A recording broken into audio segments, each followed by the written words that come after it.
Le sida et la SUMA, une histoire d'amour. Dinguerie les frérots. Vous savez que le sida et la SUMA, c'est la même chose.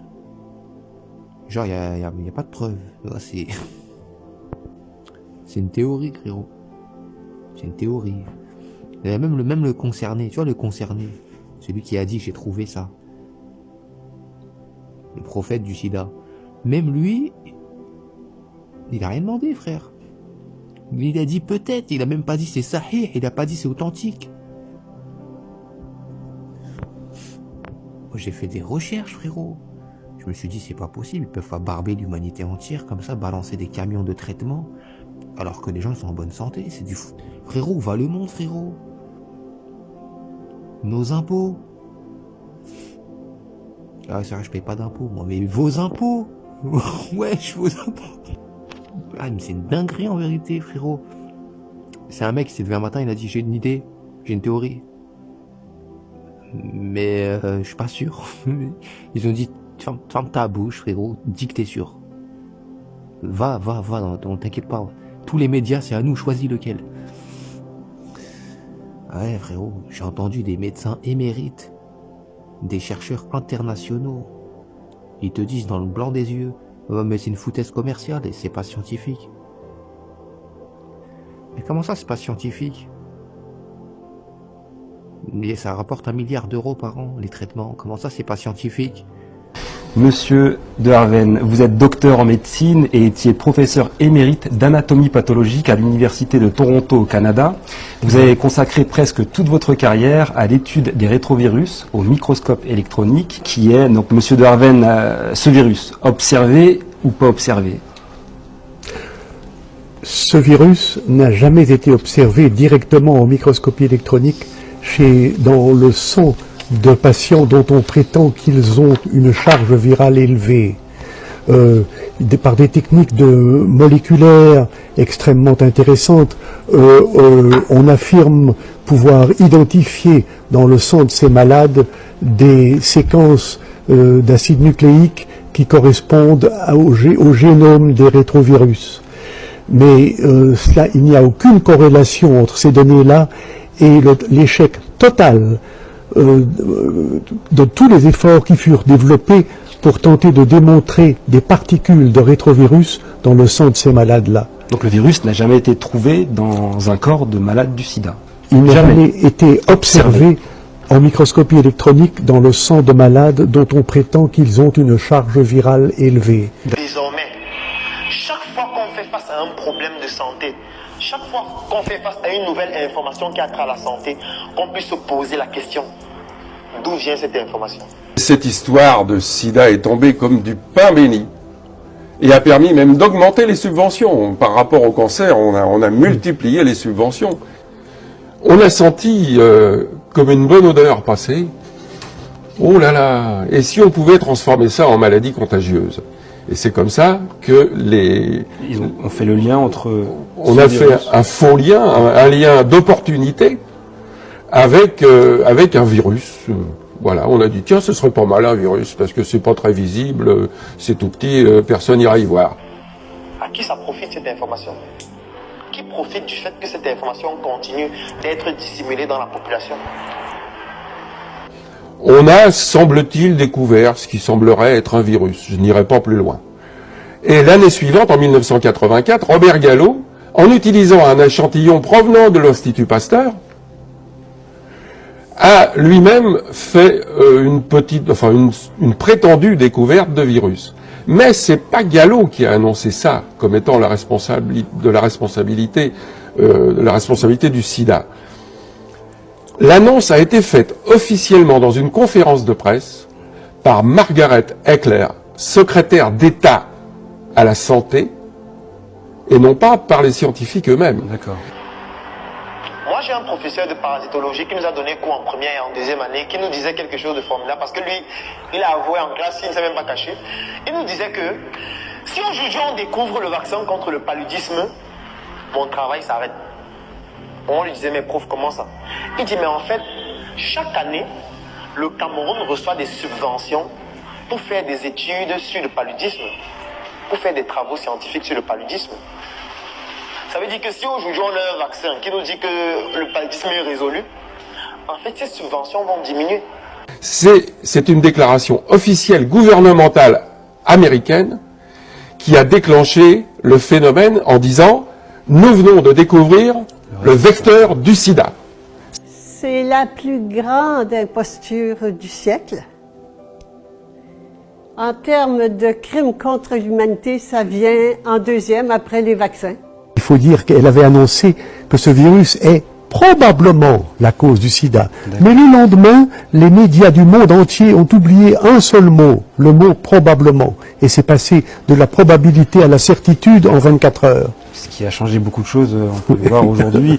Et justement, alors, puisque ce virus n'a jamais pu être isolé, quelle est la valeur du test de dépistage du sida et à quoi correspond le fait d'être séropositif ou non? Mais ce que le public croit très souvent, c'est que ce test identifie la présence d'un virus, ce qui est absolument faux. Ce test identifie uniquement la présence d'anticorps qui sont censés s'opposer à la multiplication de ce virus.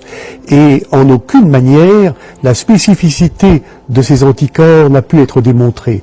Donc ce test n'a strictement aucune valeur, a uniquement permis de terroriser la population du monde entier et de justifier d'une façon qui ne peut être mieux caractérisée que celle d'un génocide pharmacologique, a semblé justifier la prescription à tous ces patients séropositifs de médicaments d'une toxicité tout à fait mortelle. En gros. Le VIH n'a rien à voir, et ça a été dit clairement par le professeur qui était là. Le VIH n'a jamais été isolé et démontré dans le sang de personnes qui ont un test qu'on dit positif. Donc, le VIH n'est pas la cause du sida. Donc, vous ne pouvez pas attraper le VIH, donc c'est pas contagieux. Le plus honteux dans cette histoire de sida, c'est le fait d'avoir justement inventé ces tests de séropositivité qui ont permis de classer parmi les malades des gens qui sont parfaitement sains. Et là a commencé le gros génocide. Et justement, les fabricants de ce test nous précisent-ils que celui-ci n'est pas fiable, en fait? Ah oui, en long, en large et en travers. Il suffit de lire la notice. Voilà. On a ressorti ça du placard en disant « ça fera l'affaire ». Et on a ressorti l'AZT. Alors comment ce poison a-t-il pu obtenir une autorisation de mise sur marché, justement? En quelques semaines. On n'a jamais eu une approbation de mise sur le marché d'un médicament aux États-Unis avec une précipitation pareille. C'est absolument scandaleux. Voyez-vous l'ampleur, l'énormité du mensonge? On dit aux gens que s'ils sont séropositifs. Alors, qu'est-ce que c'est séropositif? On l'a dit aussi à la vidéo. C'est qu'ils ont des anticorps anti-VIH. Ben oui, mais ça veut dire qu'ils sont bien portants, justement, qu'ils ont des anticorps. Ça ne veut pas dire qu'ils sont malades. The water is important. Water is key. Now, one thing you said, you were talking about the fact that if you have a built immune system, it is possible to get rid of HIV naturally. If you take a poor African who's been infected and you build up their immune system, is it possible for them to also naturally get rid of it? I would think so. Okay.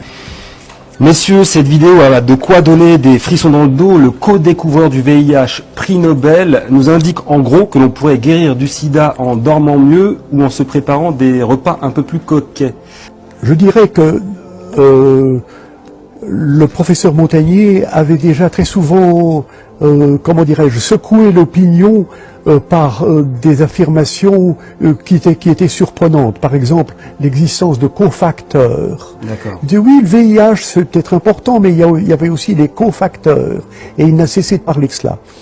En 2003, nous avions une très grande conférence au Parlement européen à Bruxelles, à laquelle il participait, et moi aussi. Et dans sa présentation, il a largement envisagé l'effet du stress oxydatif comme cause probable de certaines grandes dépressions immunitaires.